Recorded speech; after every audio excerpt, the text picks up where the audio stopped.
వేస్తున్నా అల్లం వెల్లిపాయ ముద్ద,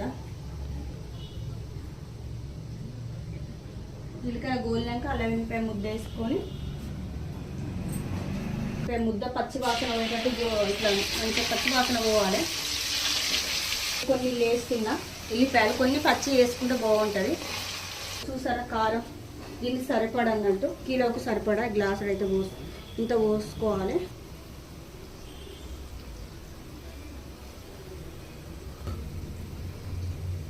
ధనియాల పౌడరు,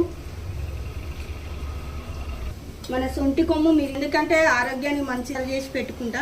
ఇలా ఏంది కొద్దిగా నిమ్మరసం అయితే 2 తీసుకున్నాను. నిమ్మకాయలు పచ్చి ఎల్లిపాయలు వేసుకుంటే టేస్ట్ చాలా. ఇప్పుడు అయితే ఇది మంచి అల్లం వెల్లిపాయ పేస్ట్, ఎల్లిపాయలు పోపు వేసుకున్నది.